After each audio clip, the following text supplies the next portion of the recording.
It's another Raw video from your favorite YouTube scout, Draft Raw Authentic. And today we're going to talk about the top quarterbacks in the 2019 NFL Draft. Now, just want to do a quick update. I think I said it in the previous video. I didn't have time to do offensive linemen. It is what it is. So, this is going to be the last video that I'm going to put out before the draft. In terms of prospects, I think that the day of the draft, I will put out one more video. Probably going to talk about some rumors of what may be going on during the draft, but we'll see. I may do it, I may not do it. And also, because of this new YouTube situation when it comes to going live, you need to have 1,000 subscribers. I'm nowhere even close to that, so I can't go live this year when it comes to the draft. But I will talk about it right after the last pick happened. I will try to put a video up of basically the draft. Point blank period. Anyway, let's get into it. The top quarterback prospects of the 2019 NFL Draft. Let's start with, I guess, the top guy, or considered the top guy, Kyler Murray. When I watched tape on Kyler, it was kind of crazy because I watched tape. I watched Kyler before the draft process was really going. Before he actually announced that he would be entering into the draft, or officially making this his sport that he wants to play. And I thought to myself, this guy is absolutely amazing. As a thrower, as a runner, I've never seen anybody as clean as him. He explosiveness as a runner. He may be the best runner that we've seen in college football. And I think when I say that, I'm talking about we've never seen a guy like we've seen Michael Vick, who had just absolute great speed. Then we see somebody Lamar Jackson, who's faster than Michael Vick, I believe. Because he's got the quickest acceleration. I've never seen someone accelerate so fast at the quarterback position. And then when I look at a guy like Murray, his acceleration got the speed, but he also added quickness to it. Jackson and Michael Vick were pretty quick, but they weren't as quick as Kyler Murray. The only thing, obviously, the biggest knock on Kyler is going to be his size. Can he hold up in the NFL if he gets hit? People talk about how he avoided getting hit a lot of times. Lamar Jackson avoided getting hit. I think RG3 probably even avoided getting hit, and he still got hurt.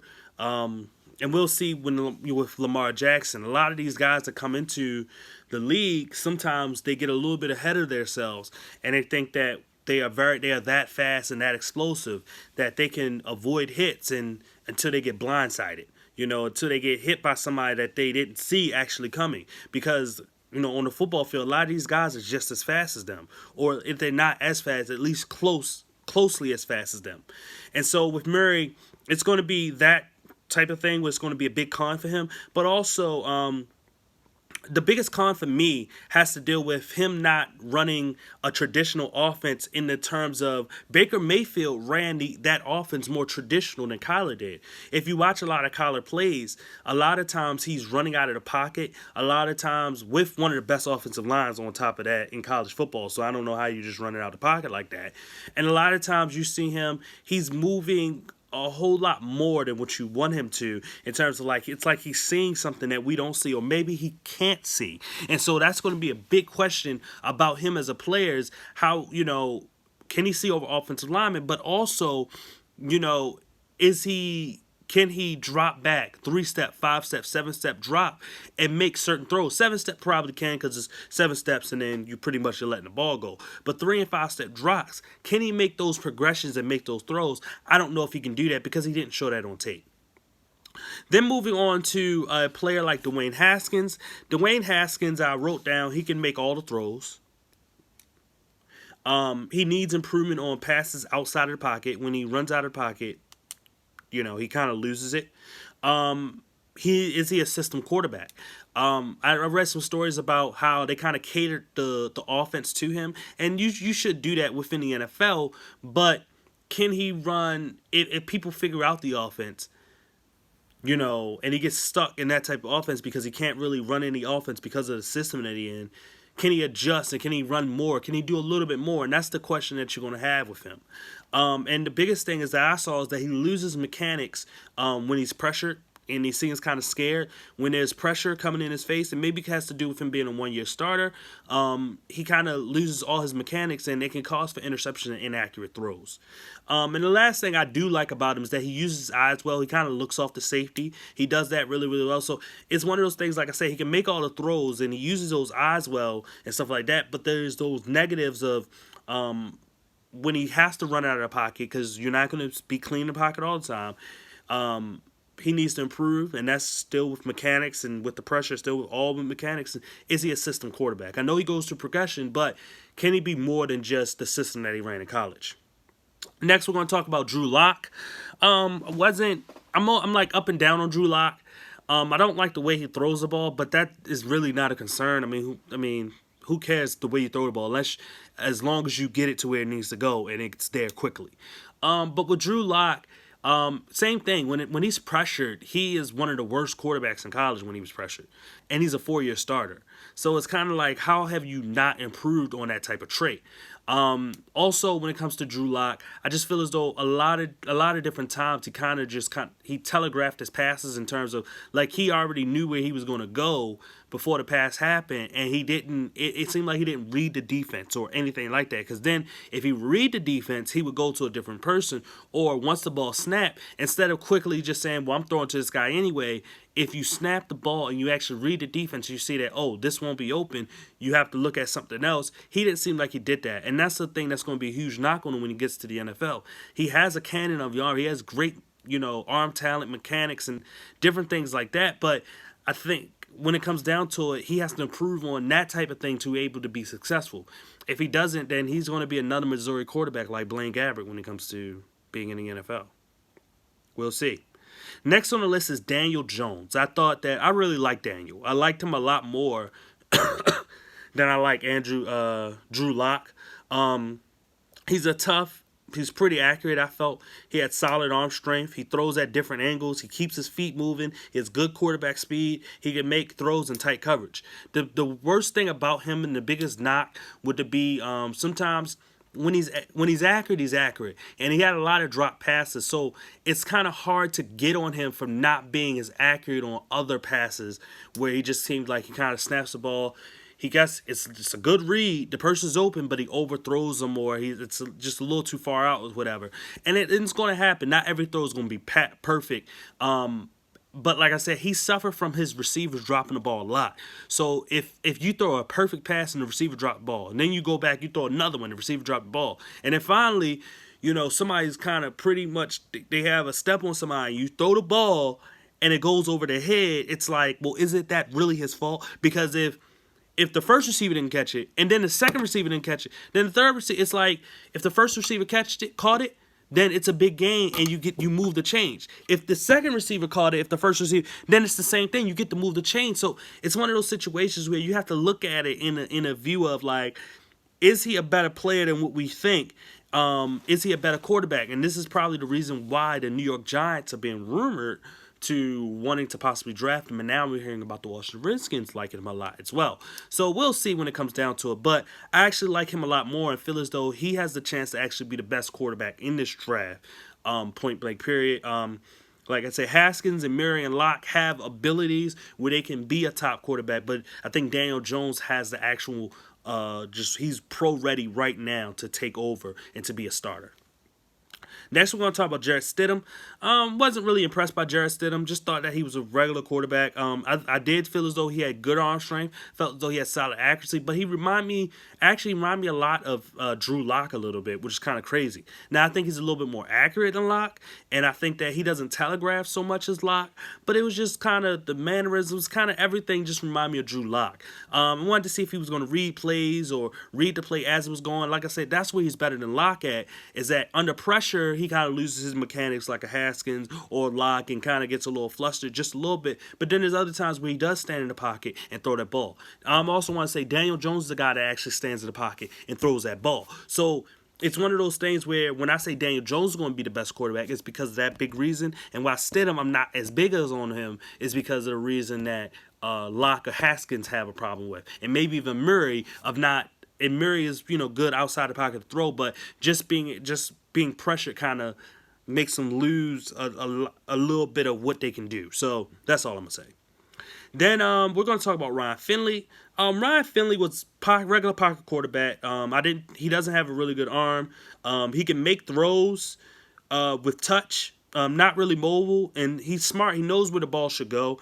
Before and during the play, he kind of gets the read on where the ball should go, which I really really like. It's better, way better than what you see from Drew Lock when it comes to that. But he doesn't have the arm strength.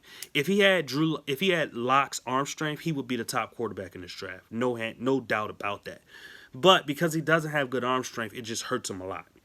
Next, we're going to talk about Tyree Jackson. Very disappointed in this dude's. It was absolutely trash, terrible.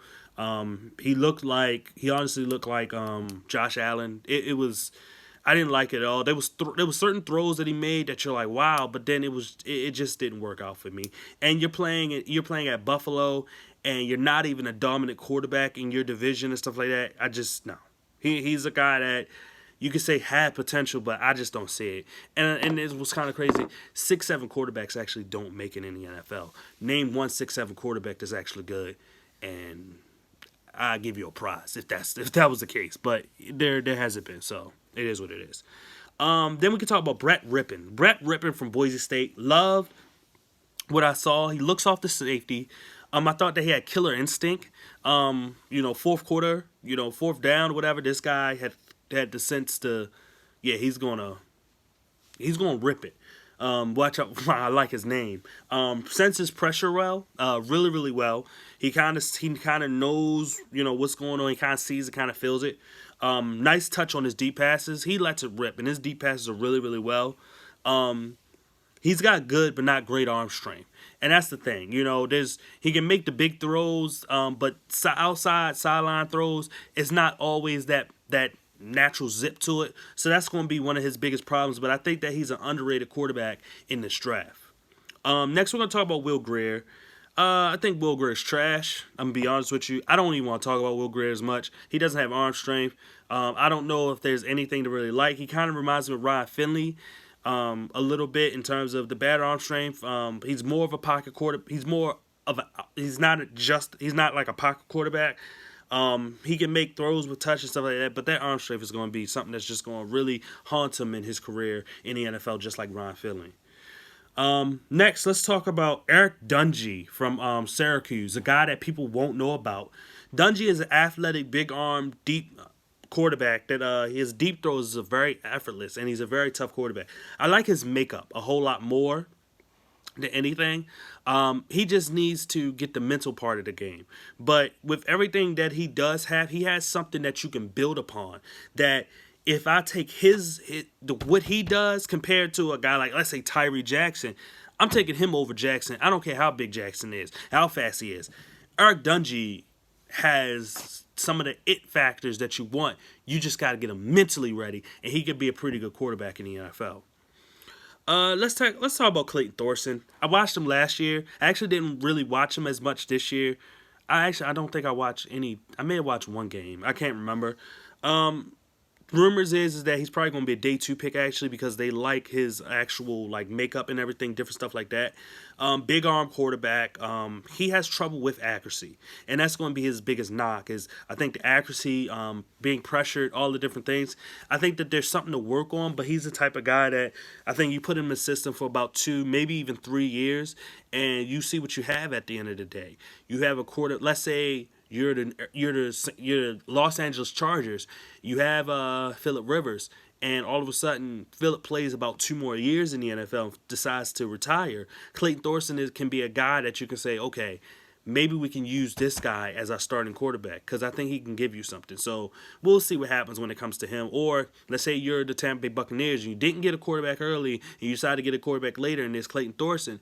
If Jameis Winston starts stinking it up, which he probably usually would, Clayton Thorson, you can try to see what you have in a guy like Clayton Thorson, and maybe he can give you something that Jameis couldn't give you or whatever. It doesn't matter, but that's who he is. The last quarterback I want to talk about. It's a guy that I just watched. I heard some rumors about him that he was actually underrated, and his name is Easton Stick, and he comes from the same college as Carson Wentz. He's to me got a pretty good strong arm. Definitely a play action quarterback, just straight up play action. Remember, that kind of reminds me of Joe Flacco a little bit with play action. He's a deep thrower, gunslinger. He's a big play kind of play action quarterback. He loves throwing the ball deep, and that's something that you're gonna like about him. And he's not to say he's not accurate. He's gonna hit or miss. I mean, deep throws are hit or miss anyway. So it's one of those things where he's a little bit better deep thrower than some of the other guys. But I love the way that he loves to throw the ball down the field, intermediate and deep. I saw him read through his progressions, which was pretty good. Read before the play, trying to read the defense, seeing different things, and calling different stuff at the line of scrimmage. And one of his biggest things is that he can throw between the linebacker and the safety. You don't see a lot of college quarterbacks doing that as much. Dwayne Haskins, I saw doing it. I saw Kyler Murray do it quite a bit too. Daniel Jones, definitely.